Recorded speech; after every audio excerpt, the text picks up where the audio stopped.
Hi everyone, welcome back to the channel Commerce Classes by Nitya. आज हम class 12 chapter 1 of business studies complete करने वाले हैं which is nature and significance of management.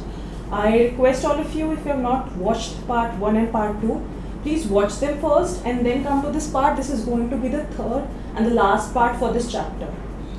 Okay, so the topic today is nature of management. Management का nature कैसा है? Is it an art? Is it a science? Or is it a profession? तो management पर आने से पहले we should understand what are the various features of these things in order to classify कि whether management एक art है, science है या प्रोफेशन है. The first thing is art. तो आर्ट का सबसे पहला फीचर है एग्जिस्टेंस ऑफ थ्योरेटिकल नॉलेज.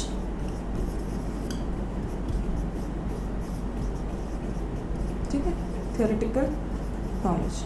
अब किसी भी आर्ट फॉर्म को आप लोगे, चाहे वो डांस की आर्ट फॉर्म हो, म्यूज़िक आर्ट फॉर्म हो, क्या फिर कोई लिटरेचर से रिलेटेड आर्ट फॉर्म हो, उन सब के ऊपर बहुत सारा लिटरेचर, बहुत सारी थ्योरी अवेलेबल है.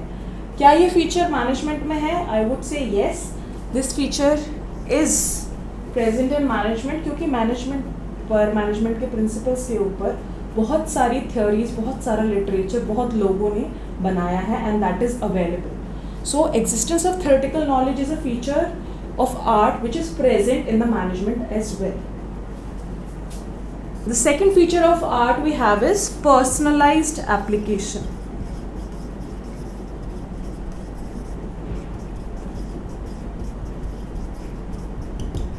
ठीक है, personalized application कि जितना मर्जी theoretical knowledge जो है हमारे पास available है, you have to apply it in a subjective manner on an individual level and it has to be personalized. अगर आप एग्जाम्पल से समझो, म्यूज़िक में 7 स्वर हैं हमारे, सा रे गा मा पा धा नी सा, है ना. लेकिन उन्हीं 7 स्वरों में कितने राग हैं, है ना, कितनी धुन बन जाती है उन्हीं 7 स्वरों के अंदर.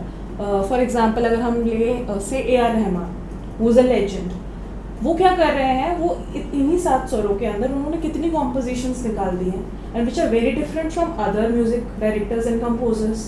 तो व्हाट इज़ दिस? जितने भी आर्टिस्ट होते हैं वो अलग तरीके का गाना बनाते हैं, अलग तरीके की धुन निकालते हैं, अलग तरीके के सॉन्ग्स कंपोज करते हैं, लेकिन स्वर तो वही रहते हैं ना. थ्योरेटिकल बेस तो सबका सेम है, लेकिन they are applying that knowledge in a personalised manner.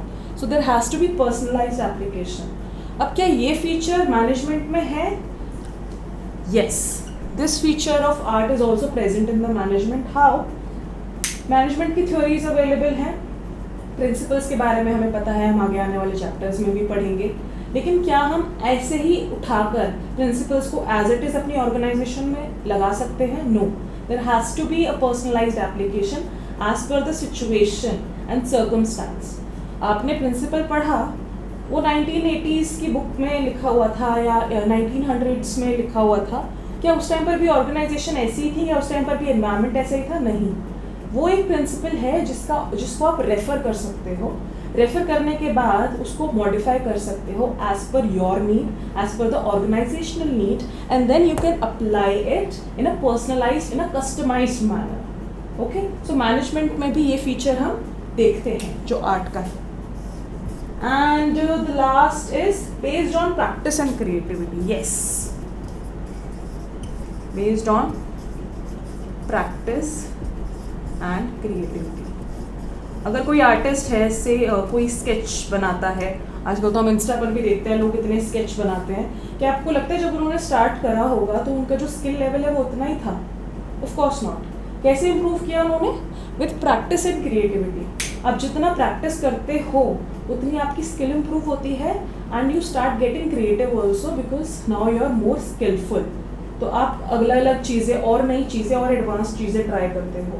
क्या ये चीज़ मैनेजमेंट में भी है? Yes, it is in management also.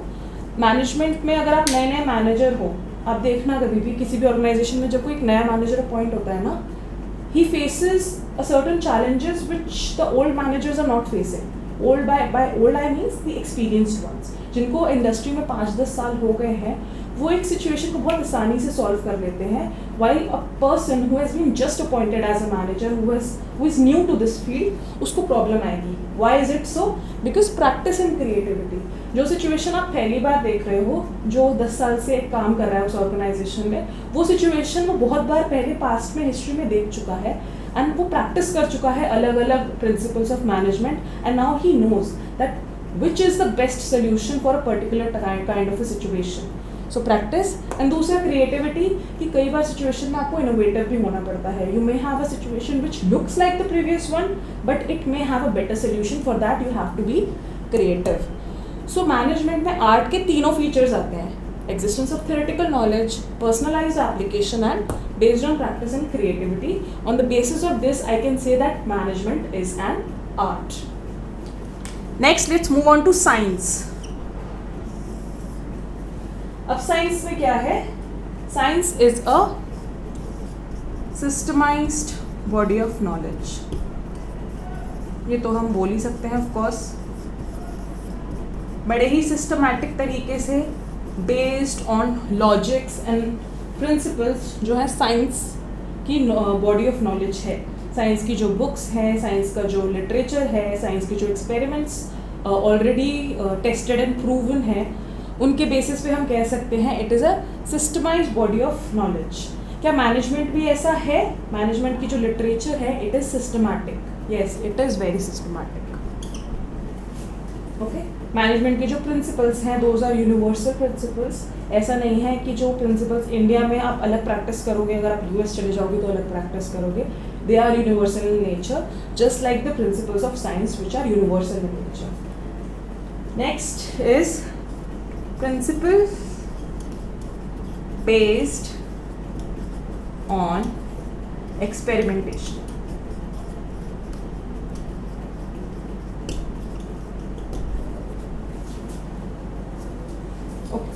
जो साइंस के प्रिंसिपल है, आपको कैसे पता कि जब वाटर का जो बॉइलिंग पॉइंट है दैट इज़ 100 डिग्री, या हमें कैसे पता कि अगर किसी चीज़ में, मैं 10th की बात कर रही हूँ तो आई होप कि आप सबको समझ आ रहा होगा जो मैं एग्जांपल्स दे रही हूँ. किसी चीज़ में स्टार्च की प्रेजेंस है या नहीं, उसमें हम कौन सा सोल्यूशन डालेंगे, उस सोल्यूशन का कौन सा कलर हो जाएगा, तो हम बता सकते हैं कि हाँ भाई इस खाने में स्टार्च है.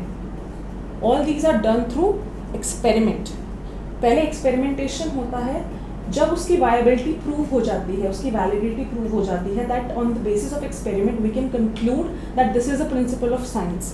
तो जो प्रिंसिपल्स हैं साइंस के, those are not theoretical, those are based on experimentation. अब मैनेजमेंट में क्या है ना, it is called an inexact science. Why? जब आप साइंस में एक्सपेरिमेंटेशन करते हो ना, so you get the same result every time. ठीक है. जब अगर स्टार्च अगर किसी फूड में प्रेजेंट होगा तो ब्लू ब्लैक कलर का ही जो कलर है वो शो करेगा इन एन आयोडीन सोल्यूशन. यही होता है ना. आई होप, बिकॉज मुझे बहुत साल हो गए हैं, अगर आपको याद हो तो please you can correct me in the comments. और वो हर जगह और हर बार वही होगा. जब भी आप एक्सपेरिमेंट, सेम एक्सपेरिमेंट रिपीट करते हो, साइंस अगर वो प्रूवन है, अगर वो प्रॉपरली स्टडीड है, तो वही रिजल्ट आपको हर बार मिलेगा. लेकिन क्या मैनेजमेंट में ऐसा होता है? नहीं. अगर आप एक्सपेरिमेंट कर रहे हो, प्रिंसिपल्स आपने लिए, पर्सनलाइज्ड एप्लीकेशन की, एक बार हो सकता है रिजल्ट कुछ आए, एक बार हो सकता है रिजल्ट डिफरेंट आए. Why is it so? Again we work in a dynamic environment change होता रहता है. तो आप सेम तरीके की टेक्निक एक बार लगा रहे हो तो आपको रिजल्ट एक मिला है. मान लो 1 साल बाद सेम तरीके की सिचुएशन आती है, but now the environment is different. May be political environment आपका डिफरेंट है, या डेमोग्राफिक आपकी डिफरेंट है, डेमोग्राफी डिफरेंट है, या टेक्नोलॉजिकल एनवायरनमेंट जो है वो बहुत चेंज हो गया है. तो आपको सेम चीज़ अप्लाई करने के बाद भी डिफरेंट रिजल्ट मिल रहा है. एक्सपेरिमेंट तो आपका सेम है लेकिन कंक्लूजन डिफरेंट आ रहा है. तो that is there in the management, and that is why इसीलिए हम मैनेजमेंट को एग्जैक्ट साइंस ना बोलकर हम क्या बोलते हैं? Inexact science. And last feature is universal validity. Universal validity. अब देखो, ये वाला फीचर जो है ना मैनेजमेंट के प्रिंसिपल्स में नहीं होता है. यूनिवर्सल वैलिडिटी, साइंस का कोई एक एक्सपेरिमेंट अगर आपने यहाँ किया है या दुनिया के किसी भी कोने में किया हो, उसकी वैलिडिटी, उसके रिजल्ट्स, उसकी कंडीशन सब कुछ सेम रहता है, तो इस वजह से उसकी यूनिवर्सल वैलिडिटी है। बट मैनेजमेंट के प्रिंसिपल्स की होगी क्या? नहीं। जो चीज़ आपने इंडिया में अप्लाई कर ली, इंडिया के कल्चरल एनवायरनमेंट में, फॉर एग्जांपल आपने यहाँ पर फूड चेन स्टार्ट करी और आप यहाँ पे बीफ प्रोडक्ट्स बेचना शुरू कर दो, it would be a huge issue, because हमारे यहाँ पर कल्चरल और रिलीजियस एनवायरनमेंट ऐसा है that beef meat is not accepted culturally और ड्यू टू रिलीजियस रीजंस। लेकिन अगर आप यूएस जा रहे हो या यूके में अपना बिजनेस खोल रहे हो और वहाँ पर अगर आप बीफ प्रोडक्ट्स बेचते हो and it is common norm there, वहाँ पर आपको बीफ प्रोडक्ट्स मिलते हैं बट इंडिया में नहीं मिलते हैं, तो साइंस की तरह यूनिवर्सल वैलिडिटी नहीं होती है मैनेजमेंट की। Okay, then we have last as profession.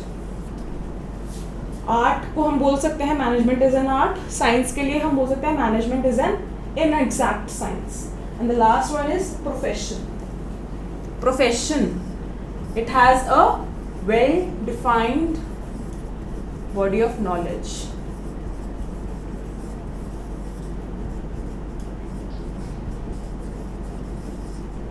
Well defined body of knowledge होती है। अगर आप लॉ परस्यू करते हो या मेडिकल प्रोफेशन परस्यू करते हो, तो there is a set course, there is a set body of knowledge that you have to study, that you have to become a master at in order to attain that degree of profession. अगर आपको LLB बनना है, अगर आपको MBBS अपने नाम के आगे चाहिए, तो there is a well defined body of knowledge जिसके थ्रू आपको होकर जाना पड़ता है in order to be a part of that profession, जो कि मैनेजमेंट में भी होता है। Well defined body of knowledge है। Then there is restricted entry. Restricted entry होती है हमारी प्रोफेशन में, राइट? अगर आपको डॉक्टर बनना है तो आप ये नहीं 12th पास करके आप डॉक्टर बन जाओगे, आपको नीट का एग्जाम देना पड़ेगा, एनरोल होना पड़ेगा, अच्छा खासा पढ़ाई करनी पड़ेगी, उसके बाद जाकर आपको एक डिग्री मिलती है MBBS की, उसके बाद आप डॉक्टर बनते हो। सेम एज विद से लॉयर्स जो होते हैं, उनको भी एक पर्टिकुलर डिग्री अटेन करनी होती है एंड बार काउंसिल का मेंबर भी बनना होता है, तभी जाकर वो अपना जो प्रोफेशन है वो प्रैक्टिस कर सकते हैं। सो रिस्ट्रिक्टेड एंट्री होती है प्रोफेशन में, लेकिन मैनेजमेंट में ऐसा कुछ नहीं है, ठीक है? A lot of times there are managers who do not have an MBA degree. आप बोलोगे कि मैनेजमेंट के लिए भी डिग्री MBA है, बट बिना MBA के भी लोग मैनेजर्स बनते हैं। एट टाइम्स आप अगर ऑर्गेनाइजेशन में बहुत साल से काम कर रहे हो, आपको मैनेजर बना दिया जाता है because you know the organisation well enough to be able to manage their operations, right? उसके बाद कई लोग मैनेजर बनने के बाद MBA करते हैं, right? So there is no restricted entry in management. Then we have professional association. Professional association. अब जैसे लॉयर है या डॉक्टर्स हैं, they have their professional association and it is mandatory for them to be a part of that professional association. अगर आप bar council के member नहीं हो, you cannot practice as a lawyer in our country. लेकिन क्या ऐसी कोई restriction? हालांकि मैनेजमेंट की एसोसिएशंस हैं, इंडियन मैनेजमेंट एसोसिएशन है, but it is not mandatory for you to be a part of it to be a manager in any organisation. So ये वाला फीचर भी हमारा प्रोफेशन का मैनेजमेंट में नहीं है। Then ethical code of conduct. Ethical code of conduct, जब आप कोई प्रोफेशन ज्वाइन करते हो तो आपसे एक ethical code of conduct expect किया जाता है, जिसको आप प्लेज लेते हो कि मैं ऐसे प्रैक्टिस करूँगा, मैं कभी ऐसा नहीं करूँगा। लेकिन मैनेजमेंट में ऐसा कभी नहीं किया जाता है। हालांकि एक वैल्यू और एक मॉरल होना, एक एक्सपेक्टेशन रहती है सोसाइटी की भी, ऑर्गेनाइजेशन की, क्योंकि अगर आपको मैनेजर एज अ मैनेजर हम रख रहे हैं तो आप ऑनेस्ट होगे, आप लॉयल रहोगे, आप ट्रूथफुल रहोगे ऑर्गेनाइजेशन के लिए, that is the expectation. But ऐसा कोई एथिकल कोड ऑफ कंडक्ट आपसे साइन नहीं करवाया जाता कि आपके अंदर ये सारी क्वालिटीज़ होनी चाहिए। सो ये वाला फीचर भी प्रोफेशन का नहीं है। And the last is service motive. Service motive, जब आप कोई प्रोफेशन ज्वाइन करते हो तो your main motive is to serve your clients. अगर आप डॉक्टर बने हो तो आपका मोटिव है कि मैं पेशेंट्स को सर्व कर पाऊँ, उनकी दिक्कतें दूर कर पाऊँ। अगर आप लॉयर हो तो मैं अपने क्लाइंट को बचा पाऊँ या अपने क्लाइंट की जो भी प्रॉब्लम है उनसे डील कर पाऊँ। लेकिन ऐसा कोई मोटिव मैनेजमेंट का नहीं होता। मैनेजमेंट का मोटिव होता है to earn profit, to survive, to grow, right? This is the motive of the management and not of profession.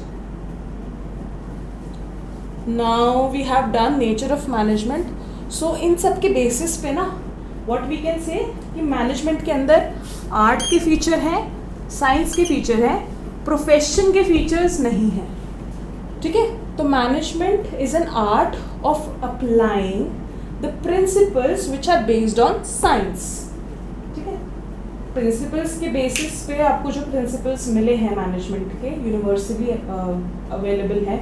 आप चाहे हेनरी फ्योल की थ्योरी पढ़ोगे आगे या एफ.डब्ल्यू. टेलर की थ्योरी पढ़ोगे, सारी दुनिया में मैनेजमेंट की वही थ्योरी पढ़ाई जा रही है। ठीक है? तो it is kind of a science, क्योंकि सिस्टमैटिक बॉडी ऑफ नॉलेज है, लेकिन उसको अप्लाई आप कैसे कर रहे हो? पर्सनलाइज्ड वे में। So management is an art of applying principles which are based on scientific reasoning. I hope आपको नेचर ऑफ मैनेजमेंट जो है समझ आ गया होगा। अगर इसके बारे में भी कोई क्वेरी है या कंफ्यूजन है, and if you want me to correct क्या जो मैंने अगर कुछ गलत बताया हो, so you can comment down below.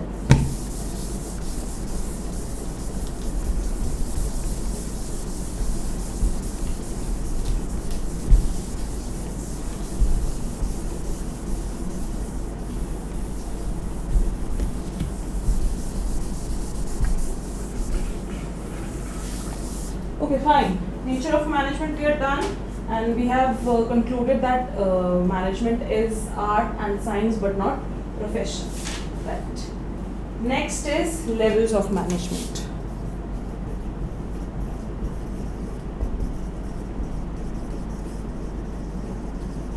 तीन लेवल्स होते हैं मैनेजमेंट के।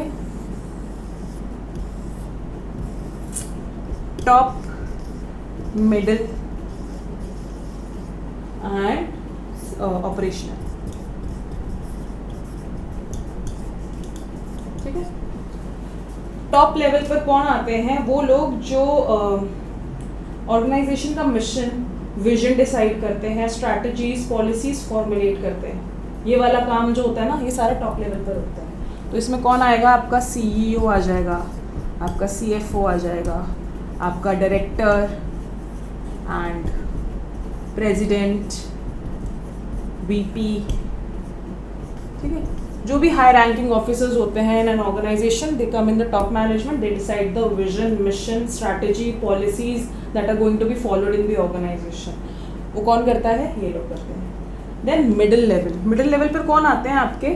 से फाइनेंस मैनेजर हो गया, फाइनेंस मैनेजर, ठीक है, HR या फिर प्रोडक्शन मैनेजर।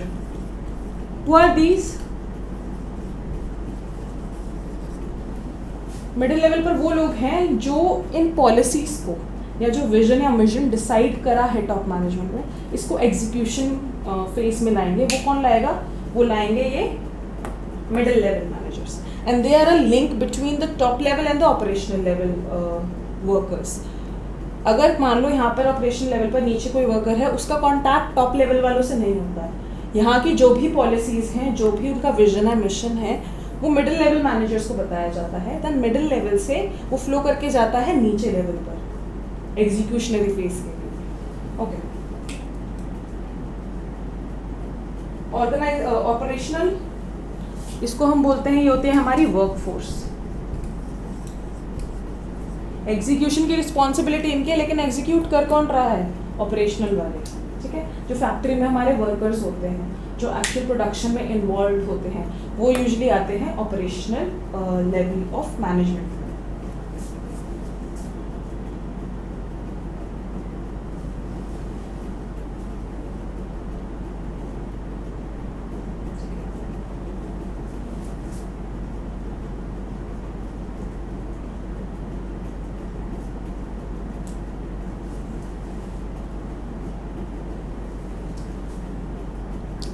तो समझ आ गया हमें टॉप लेवल का काम क्या है? Vision, mission, policy, strategies decide करना। एग्जीक्यूशन का जो जिम्मा है, रिस्पॉन्सिबिलिटी है, वो मिडिल लेवल मैनेजमेंट पर है. Middle level management acts as a bridge between the top level and operational level.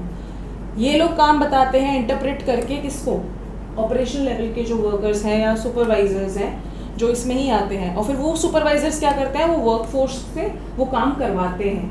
ठीक है, and they are responsible to be effective and efficient. इनका मेन काम है कि आपको क्वालिटी मेंटेन करके रखनी है प्रोडक्ट की, और मिनिमम रिसोर्सेज यूज कर जो है प्रोडक्टिविटी मैक्सिमम देनी है. So top, middle and operational. Next we have functions of management.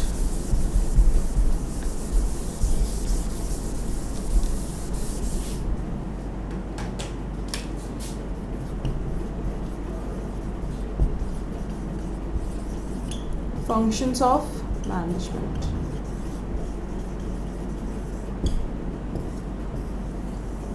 सबसे पहला फंक्शन है प्लानिंग. ठीक है, प्लानिंग. पहले से ये सोच के रखना कि हमें आगे क्या करना है is what is refer to as planning. Determining in advance that what is to be done and how it is to be done is what we call planning.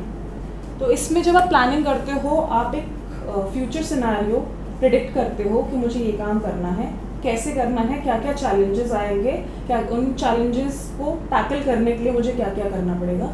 So that is what is planning.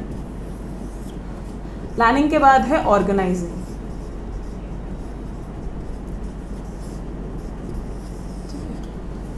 अब काम सोच लिया कि ये करना है, उसके लिए क्या क्या चीज़ें चाहिए. ठीक है, कितने मुझे ह्यूमन रिसोर्स चाहिए, किस किस डिपार्टमेंट में चाहिए, कितना रॉ मटेरियल चाहिए.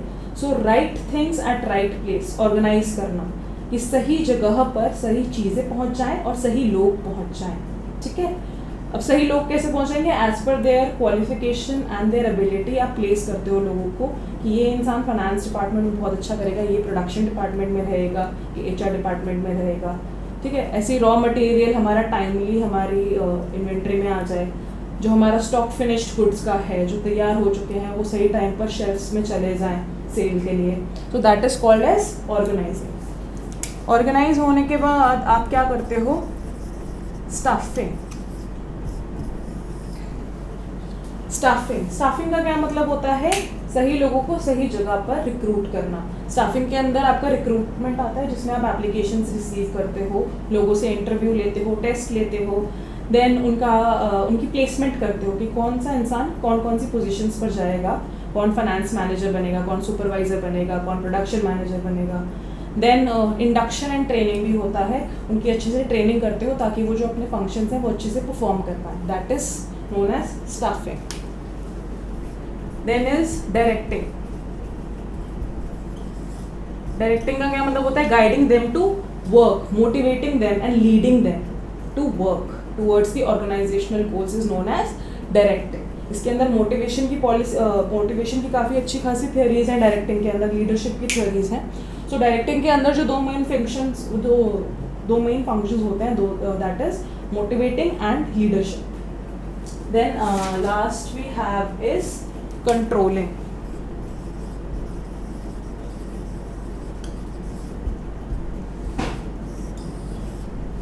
कंट्रोलिंग का क्या मतलब होता है, पहले आप एक स्टैंडर्ड सेट करते हो कि हमारी परफॉर्मेंस इतनी होनी चाहिए. उसके बाद आप परफॉर्मेंस को मेजर करते हो, कितनी परफॉर्मेंस हुई है. मेजर करके दोनों को कंपेयर करते हो. अगर परफॉर्मेंस स्टैंडर्ड्स को मीट कर रही है, वेल एंड गुड. मान लो परफॉर्मेंस नीचे रह जाती है और स्टैंडर्ड्स हमारे ऊपर हैं, देयर इज अ डेविएशन. कितना डेविएशन है फ्रॉम एक्सपेक्टेशंस एंड रियलिटी. तो इन डेविएशंस को स्टडी करना, एनालाइज करना और फिर रेक्टिफाई करना, जो गलतियां हमसे हुई हैं जिस वजह से हमारी performance as per the standards नहीं हो पाई, उसको हम बोलते हैं कंट्रोलिंग.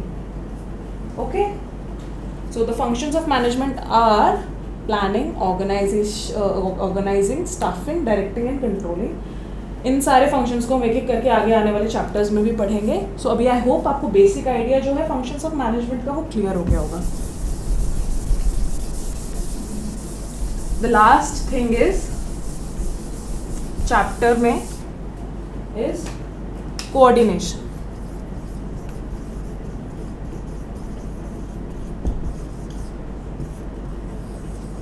अब कोऑर्डिनेशन का क्या मतलब होता है, कोऑर्डिनेशन क्या है? It is a process by which जो मैनेजर है ही और she synchronises the efforts of all the departments. अब मान लो एक ऑर्गेनाइजेशन है, उसमें एक सिंगल डिपार्टमेंट तो होता नहीं है. There is a finance department, production department, procurement department, HR department. तो ये सारे डिपार्टमेंट्स अलग अलग होते हैं और ये सारे डिपार्टमेंट्स अपना काम कर रहे होते हैं. लेकिन अगर इनका जो काम है वो आपस में सिंक नहीं होगा तो हमारे ऑर्गेनाइजेशनल ऑब्जेक्टिव्स मीट नहीं हो पाएंगे. तो कोऑर्डिनेशन में क्या होता है? मैनेजर क्या करता है? He takes a note of the work that is being done in all the departments. सारे डिपार्टमेंट्स में क्या क्या काम हो रहा है, किस स्टेज तक पहुंचा है, और उनको आपस में सिंक्रोनाइज्ड होना चाहिए, कोऑर्डिनेटेड होना चाहिए for the smooth and efficient functioning of the organisation. अगर सिंक्रोनाइज्ड नहीं होंगी activities, the organisation will not be able to perform smoothly. Coordination के बारे में एक जो बहुत इम्पॉर्टेंट चीज़ है, it is the sense of management. ठीक है, मैनेजमेंट के लिए एक बहुत ही ज़रूरी एस्पेक्ट है हमारा कोऑर्डिनेशन. ठीक है, it is not a function of the management, it is the essence of management. मतलब जहाँ मैनेजमेंट की बात आएगी वहाँ कोऑर्डिनेशन आपसे एक्सपेक्ट किया जाएगा कि अगर कोई मैनेजर है who is practising management in an organisation, that means the basic function of that manager is to coordinate the activities of all the departments of that organisation. ये जो हमारा कोऑर्डिनेशन का जो फंक्शन है, it begins at planning stage and continues till controlling stage.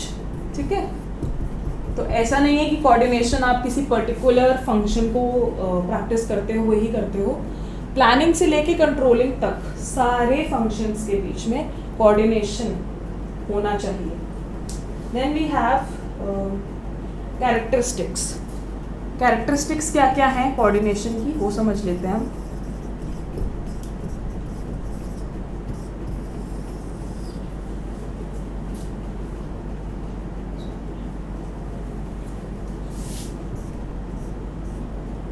Integrates group efforts. ठीक है, सारे group जो हैं वो अपना अपना काम कर रहे हैं, सारे डिपार्टमेंट सारे लेवल्स अपना अपना काम कर रहे हैं, लेकिन उनके ग्रुप एफर्ट्स को इंटीग्रेट करना है ना in a comprehensive manner is what we call a characteristic of coordination. Then unity of action. Unity of action का क्या मतलब है? कोऑर्डिनेशन ये इंश्योर करता है कि सारे डिपार्टमेंट्स जो काम कर रहे हैं, it is ultimately for the achievement of organisational goals. तो उनके जो भी एक्शंस है दे आर ऑल यूनिफाइड. ठीक है, ऐसा नहीं है कि कोई अपने पर्सनल ऑब्जेक्टिव के लिए अलग काम कर रहा है, कोई अलग काम कर रहा है. सारे जितने भी लोग काम कर रहे हैं अलग अलग डिपार्टमेंट्स में, लेवल्स में, they have a unified goal in mind, that is the achievement of organisational goals. It is a continuous process. Of course बोला ना, it begins at planning and continues till controlling. तो हमेशा ही रहता है, continually चलता रहना चाहिए और सारे स्टेजेस पर, सारे लेवल्स पर, सारे डिपार्टमेंट्स में होता है. All pervasive.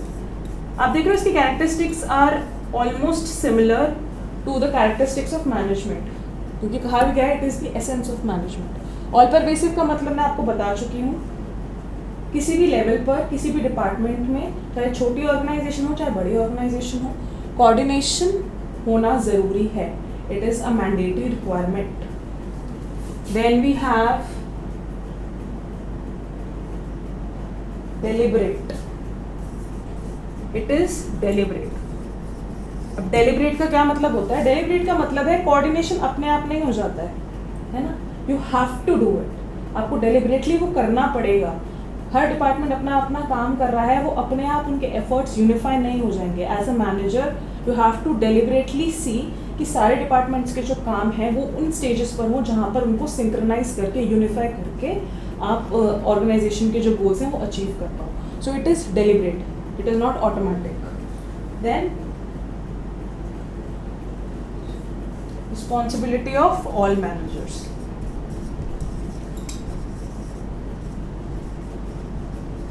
ठीक है, अब ऐसा नहीं है कि एक सिंगल मैनेजर है जिसकी रिस्पॉन्सिबिलिटी है कि वो सब कुछ कोऑर्डिनेट करके चलेगा, नहीं। फाइनेंस डिपार्टमेंट में एक अलग मैनेजर है, प्रोडक्शन डिपार्टमेंट में अलग मैनेजर है, एचआर डिपार्टमेंट का अलग मैनेजर है। तो इट इज़ नॉट लाइक कि सिर्फ एचआर डिपार्टमेंट के जो मैनेजर है उसकी रिस्पॉन्सिबिलिटी होगी कि मैं सारा काम कोऑर्डिनेट करके चलूँ बाकी डिपार्टमेंट्स में। No, all the managers in all the departments are equally responsible for coordination to happen in an organization. They have to regularly interact with each other. They have to regularly inform each other कि हम इस काम की इस stage तक पहुँचे हैं, आपका काम कहाँ पर है, हाँ हमें कहाँ सपोर्ट कर सकते हो या हम आपको कहाँ सपोर्ट कर सकते हैं। एंड ऐसे ही सारे डिपार्टमेंट्स का जो काम है दैट विल बी कोऑर्डिनेटेड।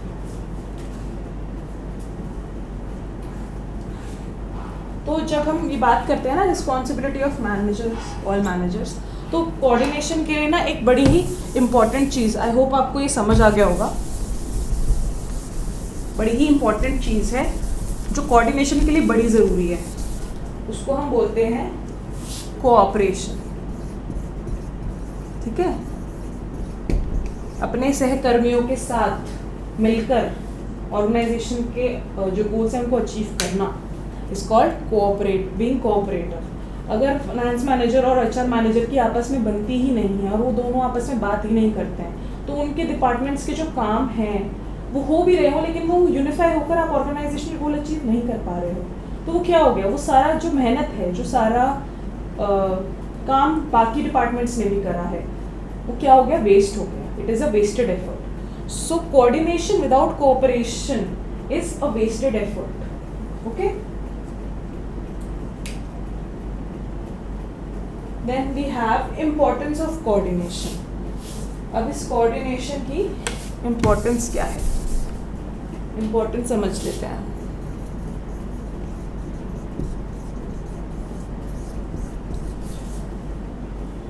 पहला है ग्रोथ इन साइज।